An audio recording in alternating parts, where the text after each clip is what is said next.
As he's gone forward, Brandon Williams has arrived on the edge of the penalty area. You seem to the right of your picture there.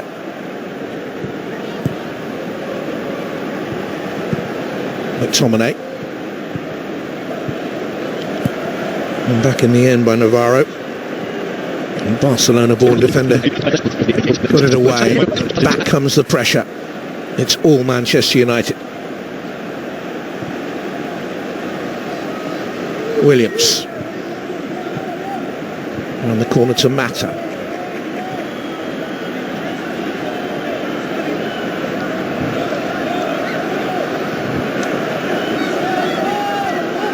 What must life be like for him? Manchester United playing legend. Manchester United through and through, but every time he suffers a defeat, it's Old Trafford crisis. Intense pressure, and he smiles his way through it. Very affable man when you meet him. He's obviously got a steely side though. This is Ismaila Sarr for Watford. Dwelt on it a wee bit. Took too long, didn't he, to make his mind up. Excellent recovery from Dan James. Van der Beek gave the ball away, and that's what Watford are looking for. That quick counter-attack. But Sarr just did it on the ball.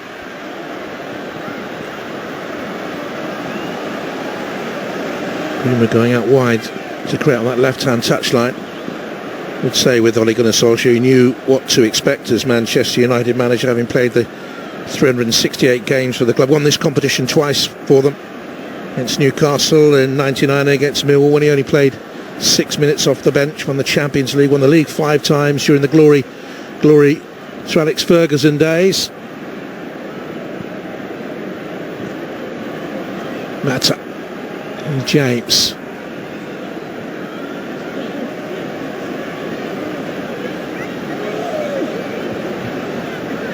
There's that question mark against him though, because he has lost, what is it now, 4 semi-finals, and they were in that advantageous position in the Champions League, and then they blew that as well. Yeah, ultimately you're going to be judged, aren't you, on winning trophies, particularly at a club like Man United who are used to winning things. It's not easy, there is a lot of pressure. I think ultimately though, I look at Ole Gunnar Solskjaer and the job that he's done, I feel as though the building blocks are in place, and I think he has made improvements at the club. I think they're in a better place now than when he arrived, but they've got to get over that semi-final hurdle. They've got to start putting some silverware in the cabinet. The first Manchester United manager since Matt Busby in 1946 to win his first 5 league games in charge. Third quickest to 50 wins at United, ahead of Sir Alex, ahead of Sir Matt. I think one of the big things I've noticed about United is the spirit about the club now. The spirit about the place that looks as though the players are hungry to play for the team again, the club. I think that's something that he's engineered. 1-0 to United. Not a great header out that though by Chwansebi. And Watford can press again here, but not very well. Chalobah. Plenty of red shirts back there, and then they look for the counter as well. One thing you might not know about Ole Gunnar Solskjaer, Matt, is that he holds the first-class knighthood of the Royal Norwegian Order of St Olaf. He was the youngest ever holder of that. Did you know that? I'm definitely going to sleep better tonight knowing that. I am a font of all knowledge. Just ask if you want anything. Oh, now here's a chance, because we know he's got burning pace there, Sarr, and the goalkeeper's come and he's lobbed it to the far post. Just kept in by Zinkernagel. First real moment of danger at the back for Manchester United, that. Oh, it was, and Tellez got beaten, and Henderson came a long way. Big chance.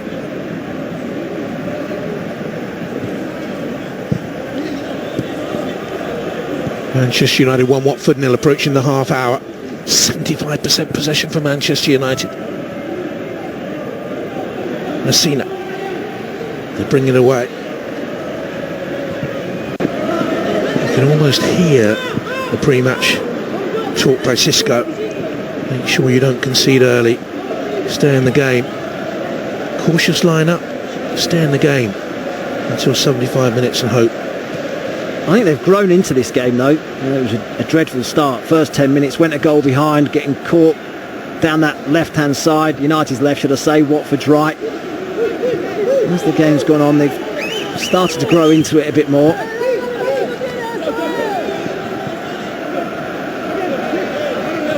Mane's early goal separates the sides.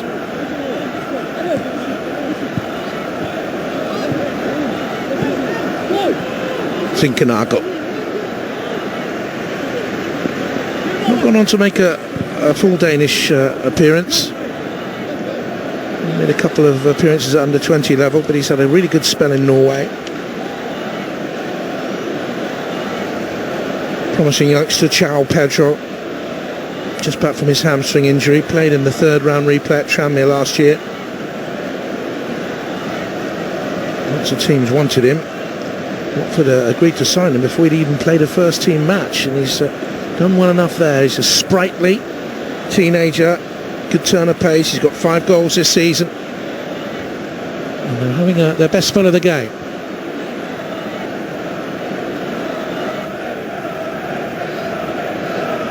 Yeah, their last set piece caused United problems.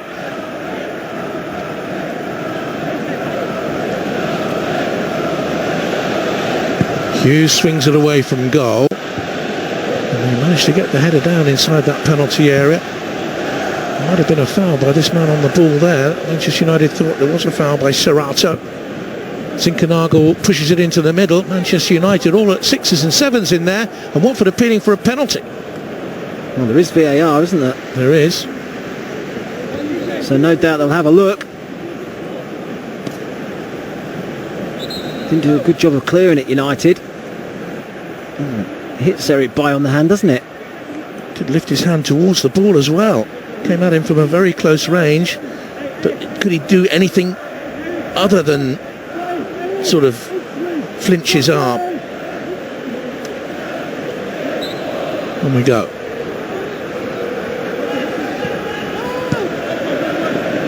Watford, good spell here. Zinchenko with a cross all the way through. Pedro will chase it. Manchester United, were they authoritative enough there when the ball came into the box? No, didn't do a good job of clearing the danger at all. It's funny, it's something that Ole Gunnar Solskjaer said about United after they lost that semi-final to Man City, about making the first contact from set pieces, and they haven't done that well enough tonight either.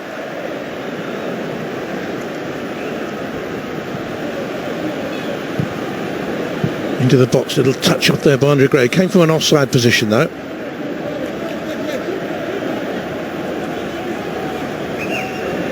Simon Beck and Adrian Holmes, today's assistant referees.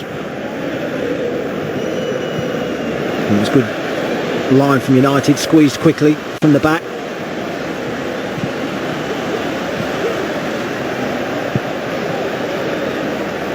Always the most romantic weekend of football in the English calendar, FA Cup third round weekend. And there have been one or two shocks and surprises, always will be.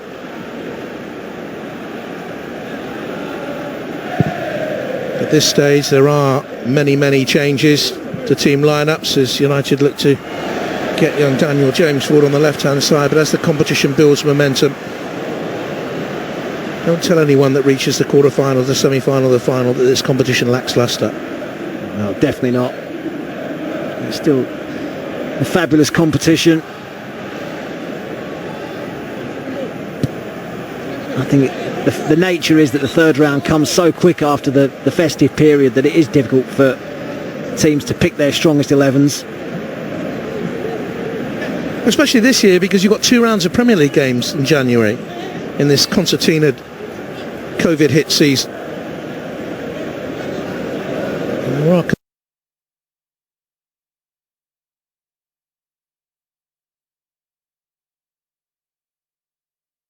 concerns whether or not the league campaign will be halted for a couple of weeks, will reach its normal conclusion. Will there be another break because of the pandemic? The EFL sides, the English Football League sides, from Monday onwards are going to be tested twice a week now.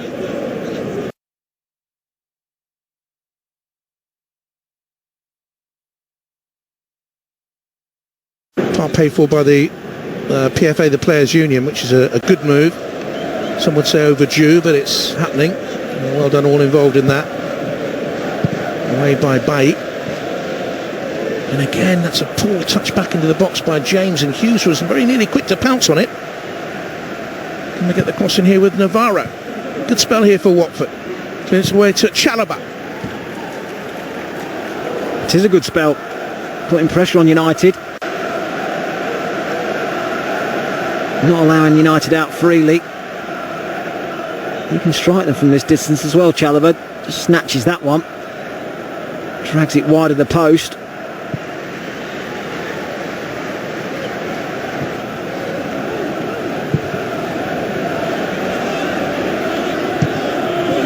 Dominantly controlled by Trostikong.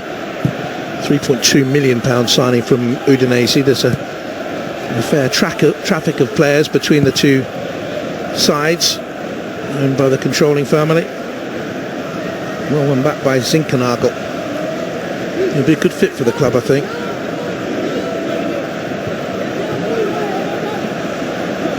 He looks like a creative player, doesn't he? And particularly in a team that are struggling for goals.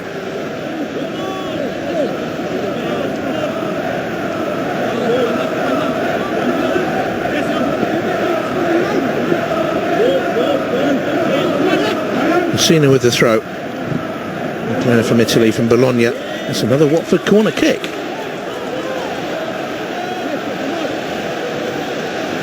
Very good player, João Pedro. Sorry, from Fluminense. Took a gamble on him, but looks very promising. Up comes big William Trostikong at 6'3". Ciralto, the other centre back, is 6'4". Watch for him in the penalty area, wearing 31. There he is. They've got a height of Ciralto against Juan Mata. You sure? I think it's zonal marking, isn't it? And they're just going to try and block him off. United's bigger players lined up alongside the 6-yard box. He's still there, look. Lagging away is Mata. But they lost their man in towards the near post, and they had a drop wide. It's a good chance there for Trostikong. Won the first header again, Watford. That ball into the box, something United have to do better. Gets across Eric Bailly. He'll be cheered by this, won't he? Xisco, in only his third game in charge. He's had a tough run as well, hasn't he? Norwich, Swansea, Man United. That's 3 pretty hard games to start your reign. Then he retired in 2016. 448 games for his various clubs over the years. Little left winger.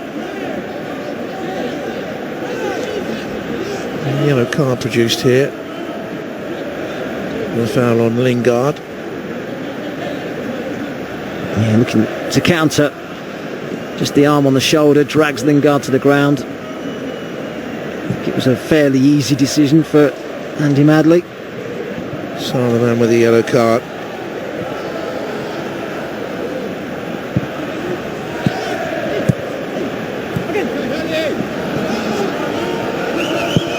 James won that back well. Bailly. Poor pass. Just looking at Greenwood's position there as well. He drifted out to that right hand side.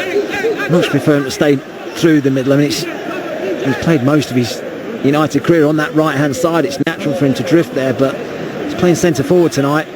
Try and stay through the middle. Well, they've got Martial on the bench, and Rashford, and Igalo's there as well. Bruno Fernandes, Matic, Wan-Bissaka, Maguire, David De Gea.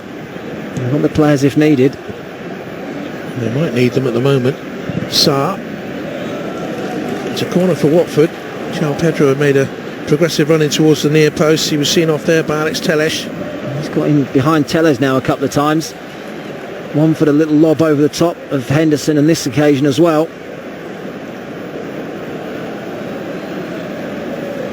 In the Portuguese Cup with Porto in the league a couple of times, Alex Telles. He's left at Williams looking for his future.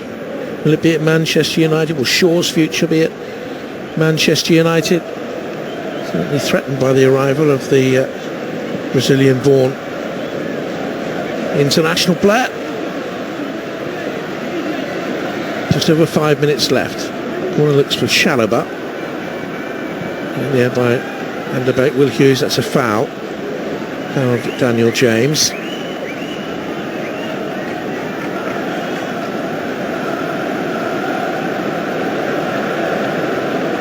Right in front of the referee, just a little nudge in the back.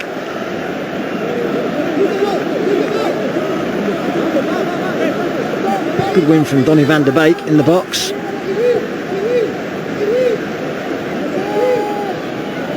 Good player, Van der Beek.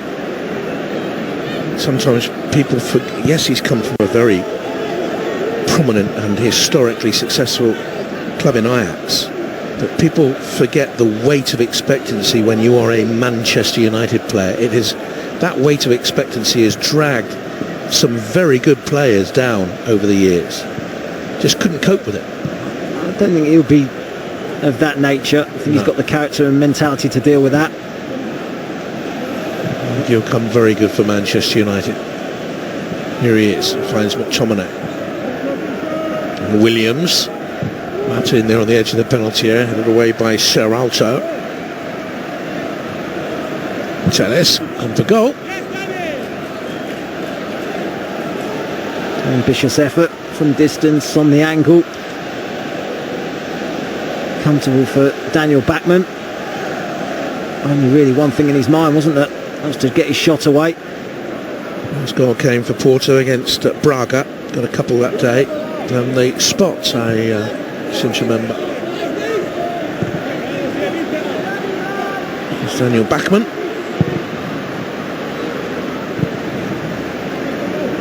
Pressure straight back on the Watford defence. They didn't do that very well. James, 3 to pick out in the middle. Mata goes near post, but that was really to open up perhaps a little bit of a space for Lingard behind him, but the cutback didn't come, all thanks to Will Hughes' diligence. Oh, Van der Beek was the ball.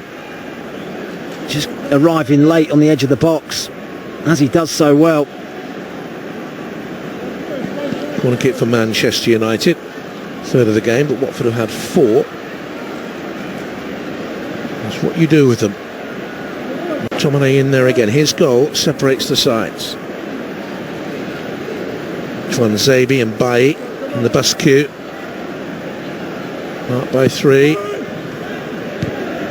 McTominay again was the main danger in there. He's 6 foot 4 inches tall. Mata, such a clever player over the years.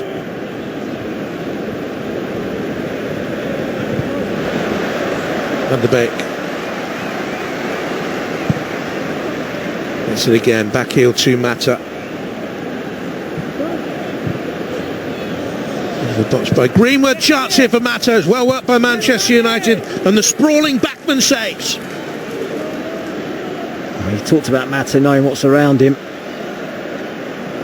So too Donny van der Beek. I think it was his touch through.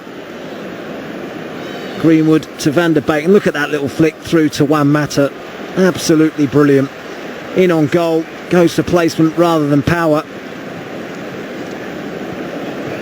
Been a joy to watch over the years, Juan Mata. Here come Watford though. Sarr, goalkeeper's gone way out. Took a chance there, Dean Henderson, but he won the race. That's twice he's done that. The first one he didn't win, the second one he did. That's Watford's outball. Ismail Sarr down that right hand side. His pace and quality. He did take a chance and he had to get there. And he did get there. To the frustration of Xisco Munoz, the Watford manager, and his assistant Roberto Cuesta. Neither of whom has sat down at all in the game. Barking out instructions to Watford.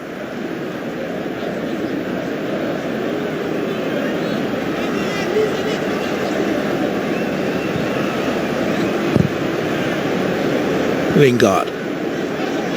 He's fouled, Sarr. It's a free kick here for Watford, and Manchester United, despite that early lead and the fluency going forward and all the possession, at times have looked a little bit sloppy in their own third. Yeah, they have. They started off really quickly out the blocks, United. First 15-20 minutes, got the goal. Watford have gradually found a way back into the game, and set pieces have caused United a lot of problems. Last time this Manchester United 11 has played together, big danger will be Chosh de Kong wearing 5 there if he can slip away from Greenwood. Muscling towards the near post, poorly hit, comes back out. Snapshot loops up into the air. Henderson has come. Who did he punch there? I don't think he got anything of the ball. One of the United players is down. João Pedro gets the cross that's deflected away, and the referee will now have a look. I think he got thumped there by Dean Henderson. Eric Bailly, isn't it? Yeah. Still down. Take no chances. Came a long way. Dean Henderson. Oh, it was a knee to the head, I think. Yeah, it was. Of Eric Bailly. Oof. There was speculation that the FA would have the concussion protocol in for round 3, whereby if a couple of the players you have to take off concussed, you can have another 2 substitutes, and the other side has a compensatory 2. So there could have been a maximum of 9 substitutes on, but during 120 minutes, if it goes that far, or 90. But that rule has not been brought in yet. But I can tell you 1 or 2 clubs were still a bit confuddled about it all up to yesterday.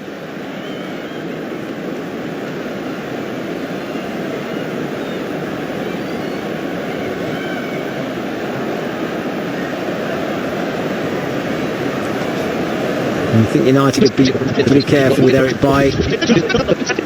He's just back, isn't he? He had a great run in the side. I was a bit surprised actually that he didn't play in the semi-final. He built up a good partnership with Harry Maguire.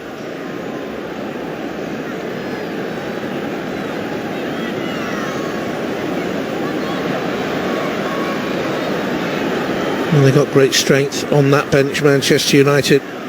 That's for certain.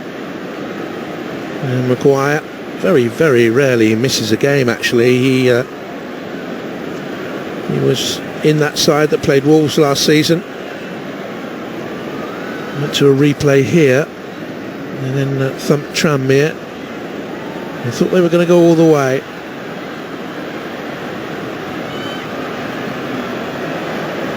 Reads the game very well, Eric Bailly's distribution sometimes lets him down.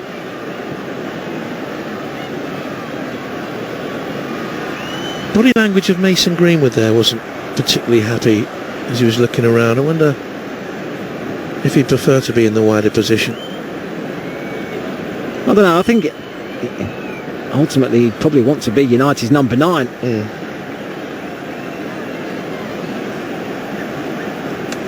Well, he can learn off that man, certainly. Historic goal scorer for Manchester United.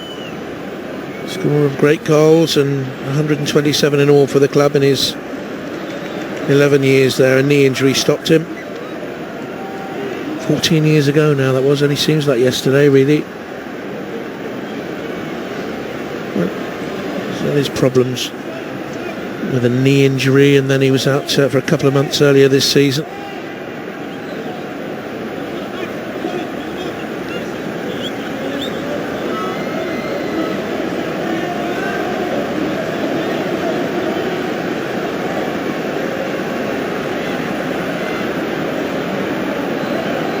Lots of promise in João Pedro.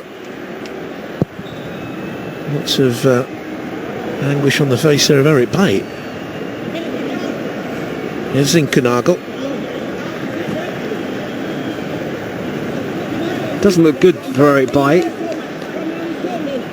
I don't think they'll take him off now, though, will they? Wait until the break, wouldn't they, Matt? Yeah, I think.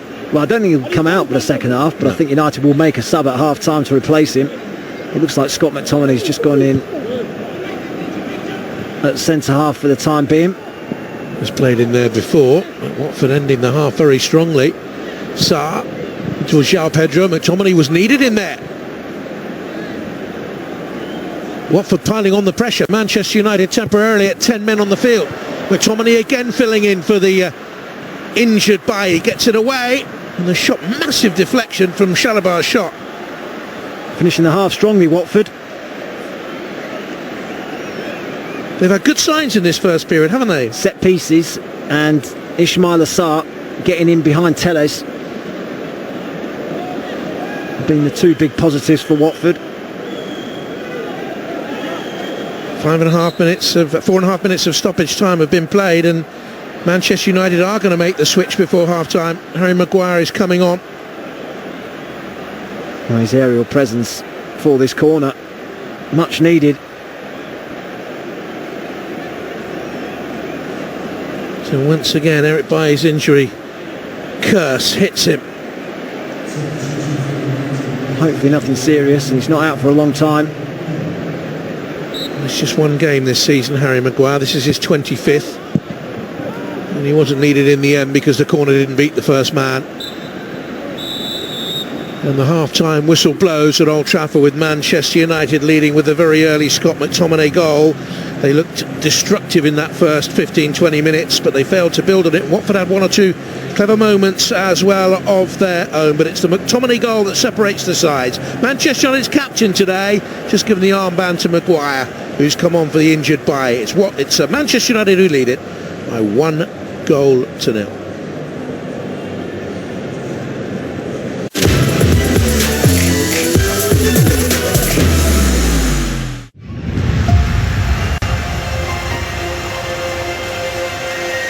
Massive congratulations, India, for winning for the very first time on Australian soil after 71 years. We witnessed history on Sony Sports.